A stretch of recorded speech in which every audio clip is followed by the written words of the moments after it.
In 1989, a 16-year-old boy walked into his Bronx apartment and found his mother murdered. By week's end, police said he confessed. That boy was Huwe Burton, soft-spoken, polite, a high school student who loved his mother more than anything in the world.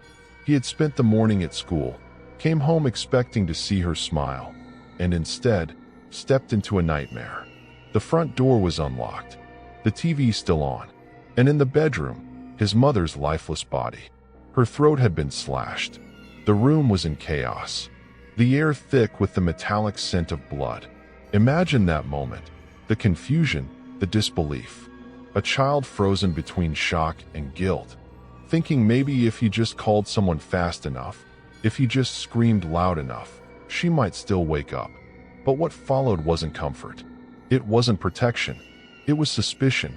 The police came, and instead of seeing a broken son, they saw a convenient suspect. They didn't see the trembling hands of a boy who had lost his mother.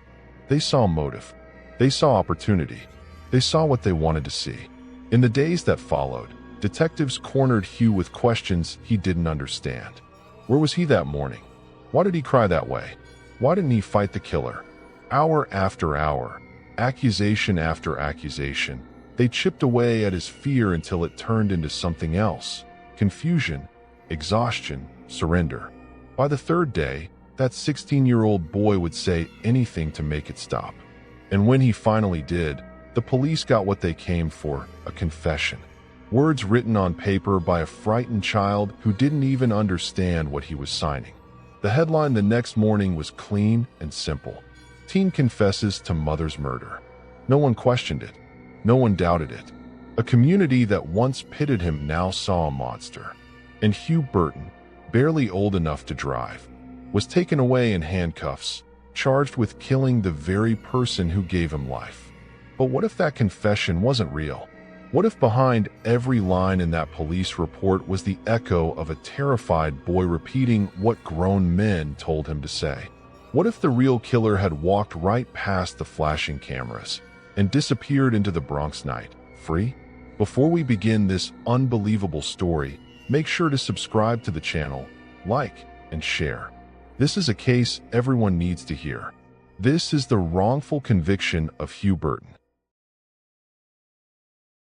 Before that January morning in 1989, Huwe Burton's world was small, warm, and ordinary, the way life should be for a 16-year-old. He lived with his parents, Keziah and Huwe Sr., in a modest brick apartment building on East 229th Street in the Bronx. Their home wasn't grand, but it was filled with laughter, the smell of Sunday dinners, and gospel music humming through the walls. Huwe was quiet, not shy exactly, but thoughtful. His teachers called him polite, respectful. His friends knew him as steady. He loved tinkering with electronics, playing basketball on the corner, and listening to hip-hop on cassette tapes. He was the kind of kid you'd never imagine in handcuffs. But on January 3rd, 1989, everything changed. That morning, his mother, Keziah, drove his father to the airport. Huwe Sr. was headed to Jamaica for a family funeral. It was supposed to be a short trip, 3 days. Keziah dropped him off, came home, and spoke briefly with a friend before starting her day. And then silence. That evening, when Huwe returned from school, the hallway felt wrong. He called out, "Mom," but there was no answer. The apartment door was unlocked. The lights were dim. The TV flickered faintly. And down the short hallway, her bedroom door was half open. He pushed it slowly. On the bed lay his mother, her body still, the sheets twisted and red. Her throat had been cut. A few items were missing: a VCR, some jewelry, but nothing could explain the brutality. In that instant, the world stopped. Imagine the sound of a 16-year-old boy's heartbeat echoing through a room that had just lost its soul. He didn't know what to do. He didn't know who to call. He only knew one thing: his mother was gone. When the police arrived, they saw chaos, but not what truly mattered. They saw opportunity. They saw a teenage son alone in a house with a murdered parent. And somewhere between the blood on the sheets and the trembling voice of a child, they made a silent decision. it must be him. At first, they treated him gently. They asked questions, soft, probing. Was your mom seeing anyone? Did you notice anything strange? But soon, the tone shifted. The detectives, hardened men used to extracting answers, began to circle. They didn't find fingerprints that matched him. They didn't find blood that tied him to the crime. There was no evidence, nothing but a frightened boy and a growing suspicion. Still, they pressed. They questioned him again and again for hours. When he hesitated, they reminded him that lying to police was a crime. When he asked to rest, they said he couldn't leave until they had the truth. And when he cried, desperate and broken, they told him crying was a sign of guilt. To them, his grief wasn't grief at all. It was motive. News spread quickly through the neighborhood. Whispers filled the air. Neighbors who had once greeted him kindly now crossed the street. At school, his classmates whispered behind his back. The tragedy became gossip. The gossip became rumor. And rumor became certainty. The boy killed his mother.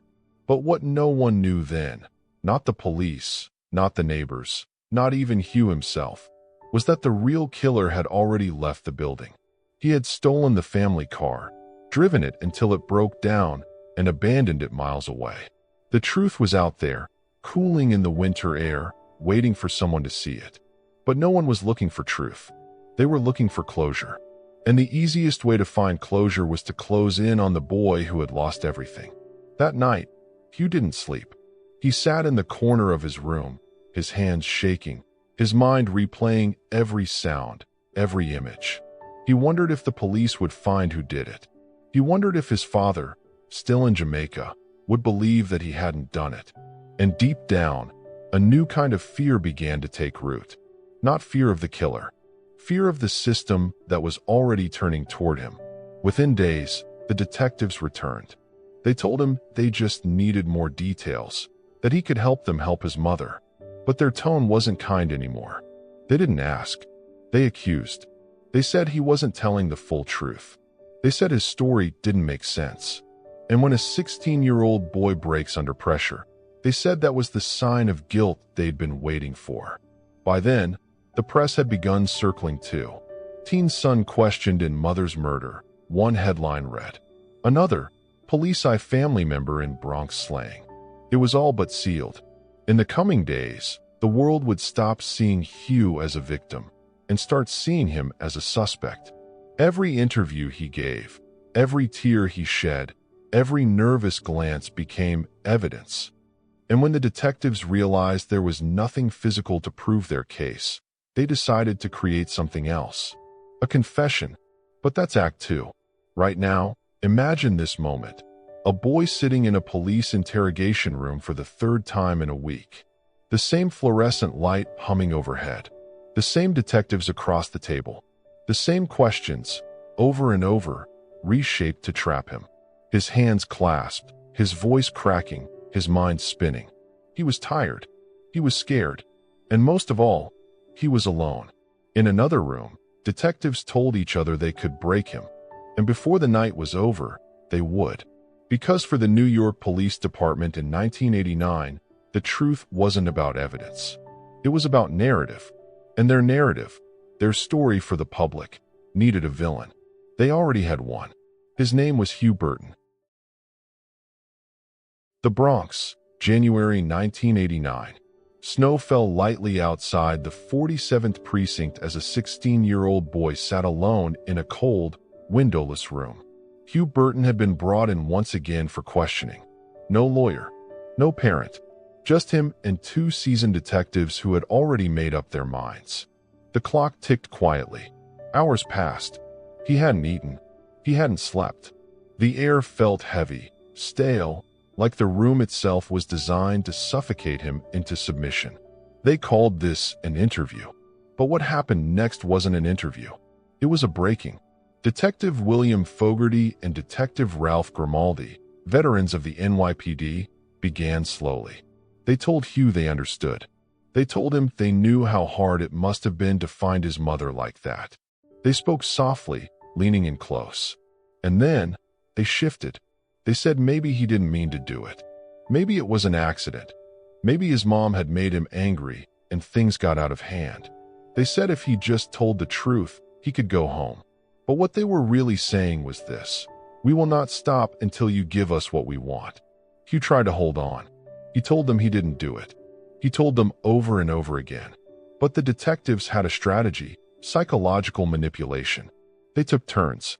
One would raise his voice, slamming the table, calling him a liar. The other would sit beside him, lowering his voice, pretending to comfort him. Look, we know you loved your mom. We know this isn't who you are, but you have to help us understand. They told him his father had already said he could have done it. It was a lie, but Hugh didn't know that. They told him if he didn't confess, he'd spend the rest of his life in prison. They told him if he did, the judge would see it as an act of remorse and maybe let him go home soon. To a frightened 16-year-old, that sounded like hope.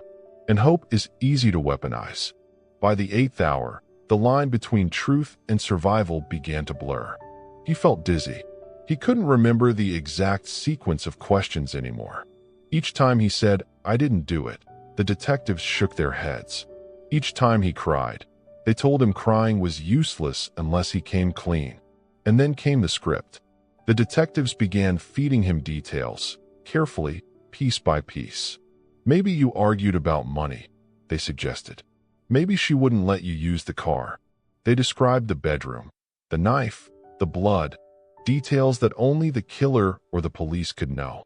And slowly, under exhaustion and fear, Hugh began to repeat what they said. Not because it was true, but because it was the only way out of the room. By the 10th hour, the story had formed. The detectives had written it for him. Hugh just said the words. He told them what they wanted to hear. That he argued with his mother. That he got angry. That he lost control. But even within the confession, you can hear the cracks. He got the sequence wrong. The motive didn't make sense. He said things that contradicted the evidence. But the detectives didn't care. They had their confession, their trophy, and that was all they needed. When they finally let him leave the interrogation room, he wasn't walking out as a witness or a grieving son. He was leaving as a murderer in their eyes. They cuffed him, walked him down the hallway, and booked him for the murder of his own mother. Outside, the cameras were already waiting. The flashes went off, bright, unrelenting. In one image, you can see him, small and scared, his eyes glassy, his hands bound. In another, a detective's hand is pressed firmly on the back of his head as he's led into a police car. The headline the next morning was cruelly simple. Teen confesses to killing mother. But what the public didn't know, what the police never told them, was that just days later, the family car had been recovered. It had been found abandoned near a gas station in the Bronx. And inside, fingerprints. Fingerprints that didn't match Hugh. Fingerprints that matched a local man named Anthony DePippo, who had been seen near the building the day of the murder. But the detectives weren't interested. They already had their narrative. They already had a confession. And once the machine of justice starts rolling, it doesn't stop, even for the truth. In the weeks that followed, Hugh sat in a juvenile facility, trying to make sense of what had happened. He barely understood the legal system. He barely understood how words he didn't mean could turn into evidence that would destroy his life. He asked for his father constantly, but his father was drowning in grief and disbelief. The man who had lost his wife now faced losing his son to the same system that claimed to protect them. When his father finally saw him behind the glass, Hugh couldn't even look up. He just whispered, "Dad, I didn't do it." And his father said, "I know, son. I know." But in the eyes of the state, those words meant nothing. To prosecutors, the confession was gold. To jurors, it was simple. Why would anyone confess to something they didn't do? That's the question that haunts every wrongful conviction built on false confessions. But science and psychology would later explain what happened in that room. False confessions don't come from guilt. They come from fear, from exhaustion, from the human instinct to end pain, no matter the cost. And for Huwe Burton, that cost was his youth. As the detectives filed their reports, congratulating each other on a solid case, Hugh sat in a cell, staring at the wall. The walls were gray, but they might as well have been the color of grief. He had lost his mother. Now he was losing himself. Outside, the world moved on. The news cycle faded. Neighbors stopped talking. The case was solved. A confession had been signed. Justice, so they said, had been served. But deep down, buried beneath that mountain of lies and pressure, there was still a truth waiting to be found. The truth that the boy who confessed to killing his mother had only confessed because they wouldn't let him go home until he did. That's how a 16-year-old honor student from the Bronx became a murderer in the eyes of the law. Not because of what he did, but because of what they made him say. And that forced confession, those words whispered under duress, would follow him for the next 20 years. But in court, as you'll hear next, that lie would be enough to destroy everything. By the time Huwe Burton's trial began in 1991, the story was already set in stone. The media had painted him as the unthinkable, the boy who killed his own mother. And once that image takes root in the public mind, truth has a hard time finding air. He was 16 when he was arrested, 17 when he stood trial. And in that courtroom, surrounded by adults in suits, uniforms, and judgment, he was still just a kid, trembling, soft-spoken, and trying to make sense of words like indictment, testimony, and evidence. But there was one word that echoed louder than all the rest. Confession. From the moment the prosecution opened, the tone was clear. Assistant District Attorney Joseph A. Davis stepped forward and pointed straight at Huwe. He told the jury that this was a case about a violent argument, a son pushed too far by his mother's strict rules. He said Huwe snapped, that he attacked her in a fit of rage. And then, to cover his tracks, he made it look like a robbery. The jury sat in silence. No one breathed. The story was clean, simple, believable. But it was also built on sand. Because there was no physical evidence. No weapon. No fingerprints. No blood on Huwe's clothes. Nothing. Only his confession. When the defense tried to explain that the confession had been coerced, that detectives had broken him down, manipulated him, isolated him, the prosecutor smirked. He told the jury, "Ladies and gentlemen, no one forces someone to confess to their mother's murder." It was a line crafted to stick, and it did. Because to most people, the idea of an innocent person confessing to murder seemed impossible, unthinkable. But it happens again and again, in interrogation rooms designed not for truth, but for compliance. The jury never saw what those hours looked like. They didn't see the exhaustion, the fear, the constant psychological battering that turned a teenager's grief into false guilt. They only saw a signed statement, typed neatly by detectives, with Huwe's name scrawled at the bottom. That was all it took. And as if that wasn't enough, the prosecution had one more piece to cement their case. A supposed motive. They claimed Huwe wanted to use the family car to visit his girlfriend, something his mother forbade. They said the argument turned deadly. It was small, trivial, but effective, because juries often believe the smallest motives, the ones that seem human. A fight over a car key became the reason a boy lost his entire youth.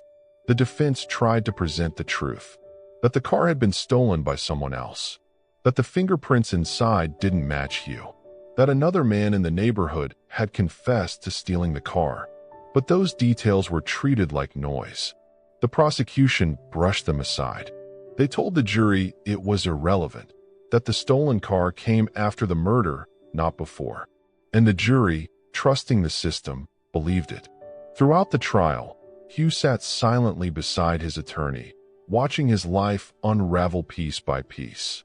He watched as strangers dissected his childhood, his family, his grief. He watched as the detectives who had lied to him now swore under oath that his confession was voluntary. He watched as his teachers and neighbors, once friendly faces, whispered in the back of the courtroom, unsure what to believe. He looked so young, so fragile, sitting there in an oversized suit, his hands folded in his lap. Sometimes, when the testimony became too heavy, he'd close his eyes, not to cry, but to escape for a moment. When he finally took the stand, the courtroom went still. He told the jury, in a trembling voice, that he didn't kill his mother, that he had come home from school and found her lifeless, that he had panicked, that he had trusted the police, that they told him he could go home if he just said what they wanted. He told them he was scared. He told them he was tired. He told them he didn't even remember saying some of the things in the statement. But when he finished, the prosecutor stood up and asked one question. If you didn't do it, why did you confess? It was the question no 17-year-old could answer well, especially not one already broken by the system. In the gallery, reporters scribbled notes. Some rolled their eyes. To them, it was just another sensational crime in the Bronx. Another case that fit the narrative of the time, a city of chaos and a justice system trying to restore order. No one wanted to see the truth, that this was not justice. This was expedience, a convenient story dressed up as closure. And when the closing arguments began, that convenience became the state's greatest weapon. The prosecutor stood before the jury and told them, "Don't let sympathy cloud your judgment. Don't let emotion distract you from the facts." This young man admitted it. He told us how he did it. He told us why. And that's all you need to know. The defense attorney, underfunded, outmatched, and exhausted, tried one last plea. He told the jury to look at the total lack of evidence. He told them to ask themselves why the confession didn't match the physical scene. He told them to remember that even the fingerprints in the stolen car didn't belong to Huwe. But by then, it was too late. The narrative was too strong. The machinery too well-oiled. The deliberation didn't take long. A few hours later, the jury returned. The foreman stood, cleared his throat, and read the verdict. Guilty. Huwe Burton was convicted of second-degree murder and possession of a weapon. He was sentenced to 15 years to life. In the courtroom, his father wept quietly. The same man who had lost his wife now watched as his son was led away in handcuffs. The judge didn't look up. The prosecutor packed his files, shaking hands with the detectives who had solved the case. For them, it was a win. For Huwe, it was the end of everything. As he was taken from the courtroom, Huwe looked back one last time. He said nothing, but in his eyes, there was a haunting emptiness. The look of someone who had already begun to understand what it means to be forgotten by the world. At Rikers Island, where he was first sent, the noise was constant. Steel doors, distant screams, the hum of fluorescent lights. He was just 17, surrounded by men twice his age, sentenced for a crime he didn't commit. Every night, he replayed that moment in the interrogation room. The words he said, the ones they forced out of him, wondering if maybe he could have found another way to survive. But there was no undoing it now. The lie had become his reality. As the years passed, the headlines faded. The detectives retired. The prosecutor was promoted. And Huwe Burton became just another name in the system. But deep within him, there was still a pulse of defiance, small, fragile, but alive. A belief that one day, somehow, the truth would find its way out. And that belief, that faint light, is what would carry him into the long, grueling fight for freedom. When you're locked away for something you didn't do, time stops meaning what it once did. Days blur into months, months into years, and hope, the one thing you swore you'd never lose, begins to sound like a word from another life. For Huwe Burton, that was his reality. A teenager turned man inside prison walls. Each year, another reminder of how far the system had buried the truth. He was sent to some of New York's toughest prisons, Sing Sing, Clinton Correctional, Fishkill, places that didn't care who you were or why you were there. Inside, survival came before everything else. Every day, he carried the same weight: grief for his mother, shame for something he didn't do, and a quiet, simmering rage that no one had listened. He used to write letters, hundreds of them, to lawyers, to reporters, to innocence organizations he'd read about in the prison library. Most never wrote back. Some did, with polite refusals. "We're sorry, Mr. Burton. but we're not taking new cases. Still, he kept writing. Because what else could he do? In the silence of his cell, he replayed that interrogation over and over again. The same voices, the same lies, the same trap he'd fallen into as a terrified 16-year-old. He thought about what his mother would say if she could see him now. Would she forgive him for not fighting harder that night?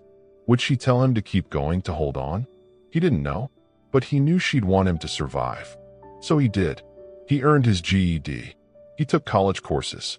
He volunteered to help other inmates write legal motions. Men who, like him, swore they were innocent. It gave him purpose and a strange kind of peace. Even when the guards mocked him for it. Even when other inmates told him to give up. Then, somewhere around the late 2000s, a new wave of legal advocacy began to sweep across the country. DNA evidence was overturning old convictions. The Innocence Project, founded by Barry Scheck and Peter Neufeld, had become a national force. Cases once thought closed were cracking open again. And one day, one of Huwe's letters found its way into the right hands. It was a small miracle. A legal intern at the Innocence Project picked up his case file and was struck by what she saw. A 16-year-old. No physical evidence. A confession after hours of questioning. It had all the hallmarks of a wrongful conviction. They reached out, and for the first time in nearly 20 years, someone finally said to him, "We believe you." That moment changed everything. The Innocence Project began their own investigation, quiet at first, methodical, patient. They combed through the police reports, autopsy records, and interrogation transcripts. What they found was worse than anyone expected. Detectives from the 47th Precinct had used the same tactics on multiple teens in the same era, isolating them, lying about evidence, promising they could go home if they just told the truth. One of those detectives, Detective Fillmore, had a history of coercing confessions. There were other cases, eerily similar, where his confessions had fallen apart under scrutiny. The more the Innocence Project dug, the clearer it became. Huwe Burton's conviction wasn't an accident. It was a pattern. They began working with the Bronx District Attorney's Conviction Integrity Unit, a team newly formed to re-examine questionable cases. It was a slow, cautious partnership. The DA's office didn't like admitting mistakes, but the evidence was undeniable. Huwe's confession didn't match the crime scene. Details he was supposed to have known, like how his mother was killed, were inconsistent with the actual evidence. Some of the phrases in his statement matched police notes word for word. The truth was hiding in plain sight. As the new team reconstructed the original investigation, they discovered something even more disturbing. The police had ignored a key suspect from the very beginning, a man named Michael Green, who lived in the same building. He had a history of violence and drug abuse. And shortly after the murder, he was arrested for another stabbing just blocks away. That connection had been buried, never disclosed at trial, never even mentioned to the defense. The entire case had been built on one false confession and nothing else. When Huwe learned this, he didn't know whether to feel vindicated or enraged.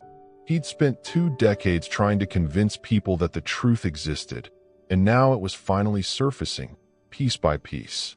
But it had taken 20 years, 20 birthdays, 20 Christmases, 20 years of lost time that no amount of justice could restore. Still, he held on to faith.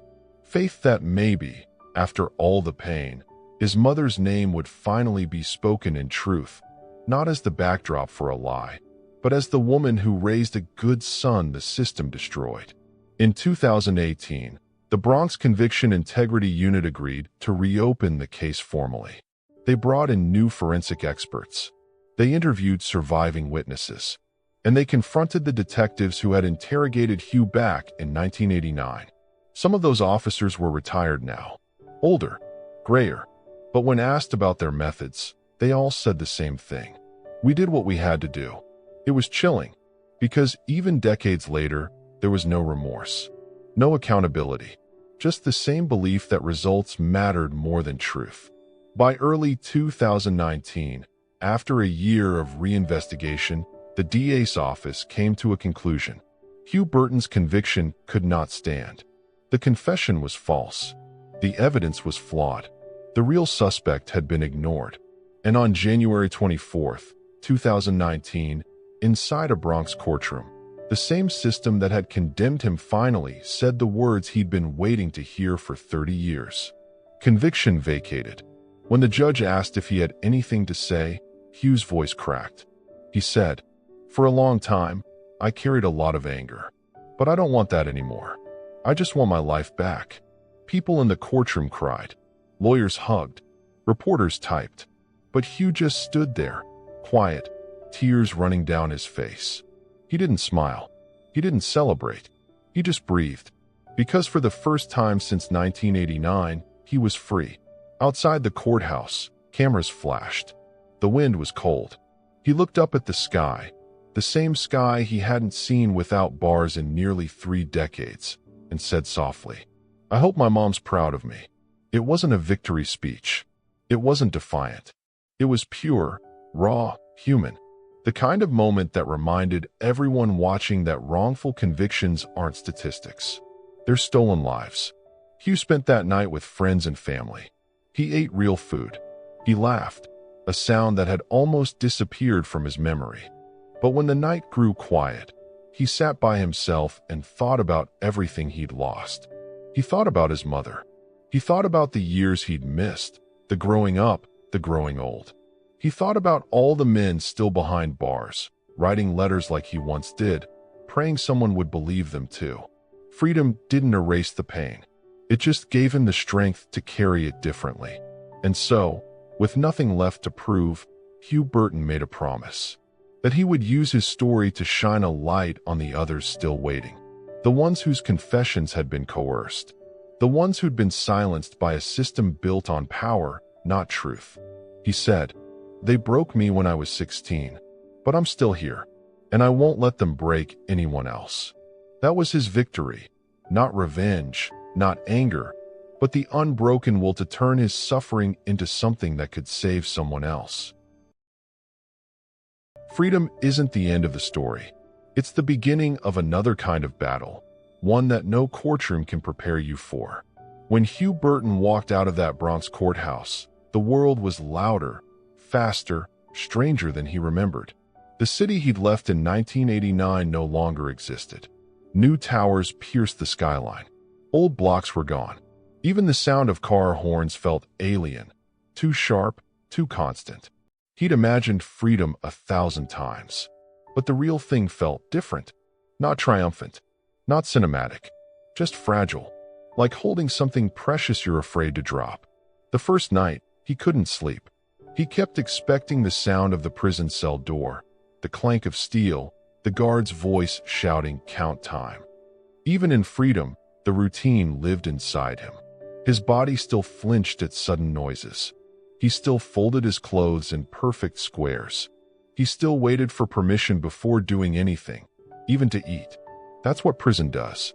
It teaches obedience so deep it follows you into freedom. But Huwe wasn't interested in pity. He wanted purpose. He'd lost 30 years, but he wasn't going to lose what came next. He began volunteering with the Innocence Project, the same organization that had saved him. He spoke to law students, journalists, and prosecutors about false confessions, about what it means to be a terrified teenager trapped in a room with seasoned detectives. He didn't lecture. He told stories, because stories cut deeper than statistics ever could. He told them about the night they called him a liar until he broke. He told them about the guilt that sat on his chest for decades. And he told them what it's like to walk into a courtroom and hear your innocence acknowledged too late to get your life back. The room always went quiet. Even the skeptics listened. Because Huwe wasn't angry anymore. He was honest. And honesty is disarming. He also started mentoring young men in the Bronx, kids who reminded him of himself at 16. He told them, "Don't let the system decide who you are before you even know yourself." He taught them about their rights. He helped them navigate a world that often treats young black boys like suspects before students. Every talk, every handshake, every shared silence was part of his healing. because helping others gave meaning to the years he'd lost. But redemption isn't neat. It's not a straight line. Some days, he still woke up angry. Angry at the detectives who had destroyed his life and walked away unpunished. Angry at the prosecutors who'd refused to listen. Angry at how easily the world forgets the wrongly convicted once the headlines fade. He said once, "You think getting your name cleared fixes everything, but it doesn't give you back the birthdays you missed, the people you lost, the person you were before they broke you. Those moments never really leave. They just stop hurting as loudly." Still, Hugh refused to let bitterness win. He believed in something bigger now, something his mother had taught him before she died. That forgiveness isn't weakness. It's freedom. He began visiting schools, prisons, and community centers, telling his story not as a victim, but as a survivor. He'd walk into rooms full of people who'd given up hope and remind them that resilience isn't about forgetting what happened. It's about deciding what comes next. In one of his speeches, he said something that would echo far beyond that room. "I used to think my life stopped in 1989, but I realized my story didn't end there. They took 30 years from me, but I still have the power to write the rest." Those words became a kind of mantra for the innocent and the broken alike. A reminder that no matter how deep the system buries you, truth has a way of clawing back to the surface. Eventually, the city that once condemned him began to honor him. He appeared in documentaries, on talk shows, and at panels about criminal justice reform. But he never sought fame. When asked why he kept telling his story, he said, "Because someone out there is where I used to be, alone, scared, and thinking nobody will ever believe them. I want to be the voice that tells them, don't stop fighting." That's what redemption looked like for him. Not revenge, not wealth, just the quiet dignity of being heard. Still, there were nights when memories crept back. The smell of the interrogation room, the sound of his mother's voice before everything went dark. Those moments would come like ghosts, uninvited, but familiar. And when they did, he'd sit still, close his eyes, and whisper a prayer, not for himself, but for her. Because in every fight for truth, in every exoneration, in every moment of light, she was still there, guiding him, watching him, proud of the man he'd become. Years after his exoneration, Hugh met other men who'd lived the same nightmare. Men like Jeffrey Discovic, who was also wrongfully convicted in New York as a teenager, and Marty Tankleff, who'd been forced to confess to killing his parents. Together, they built a community of survivors.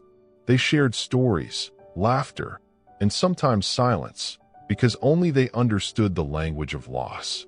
They turned their pain into advocacy, lobbying for laws to record police interrogations, to ban deceptive tactics, and to provide better reentry support for the exonerated. Slowly, things began to change.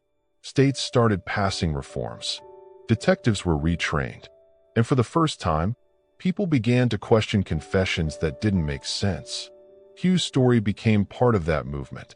His suffering, his endurance, his truth became fuel for a new generation of reformers who refused to let what happened to him happen again. But the most powerful moment came one quiet evening, years after his release, when he visited his mother's grave. He brought flowers, knelt, and spoke softly. "I kept my promise, Ma. They tried to erase me, but I'm still here. And I'm doing what you taught me, helping others." There were no cameras, no reporters, just a man and the memory of the woman whose love had shaped him. He smiled, not because he'd won, but because he'd healed.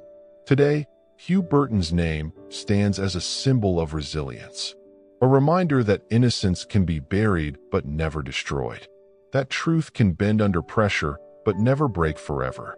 And for every innocent person still behind bars, his story whispers a single, unshakable truth. You are more than what they said you are. Because justice isn't just about setting the innocent free. It's about reminding the world that they were human all along. They say truth always comes to light. But for people like Huwe Burton, truth doesn't arrive like sunrise. It drags itself out of the darkness, bruised and gasping, after years of being buried alive.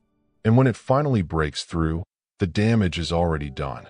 False confessions are not rare. They are the quiet epidemic of the American justice system. From the Central Park Five to Brendan Dassey, to countless names we'll never even hear. Teenagers, exhausted, terrified, isolated, cornered by people who know exactly how to break them. They don't confess because they're guilty. They confess because they're human. Because when you're 16 and the room feels smaller with every breath, you just want the yelling to stop. You just want to go home. And you believe, somehow, that if you do what they say, the truth will sort itself out later. But later never comes. For Huwe, later meant 30 years in a cell. 30 years of birthdays missed. 30 years of wondering how justice could look him in the eye and call him a murderer. And yet, he forgave. He found a way to rebuild. He found purpose in the rubble of everything he'd lost.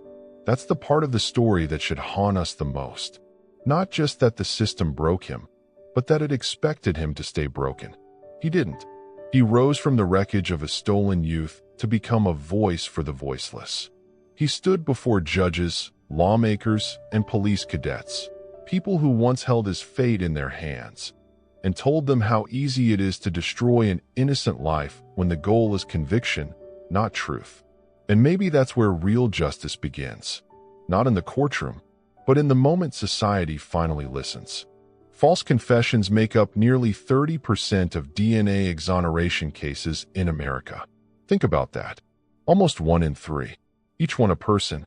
Each one a life rewritten by fear and failure. The system is designed to protect the powerful, not the frightened 16-year-old boy sobbing under fluorescent lights. And yet, every time a story like Huwe's comes to light, it chips away at the myth that this is just how justice works. Because it's not justice. It's survival. And survival shouldn't be a sentence. As Huwe once said in an interview, "They stole my youth, but not my voice. I can't change what happened to me, but I can make sure it doesn't happen to someone else." That's what this channel is about. That's what Innocence Uncovered stands for. We tell the stories of the forgotten, the silenced, the condemned who refuse to break. Because their pain deserves more than headlines. It deserves remembrance. It deserves truth. So if Huwe's story moved you, if it made you question how easily innocence can be erased, don't let it end here. Share it. Talk about it. Question everything you think you know about confessions. Because somewhere out there, another teenager is sitting in a cold interrogation room, whispering the same words Huwe did 30 years ago. "I didn't do it." And someone isn't listening. If you believe their stories deserve to be told, if you believe truth deserves a voice, then you're in the right place. Subscribe to Innocence Uncovered, exposing injustice, uncovering truth.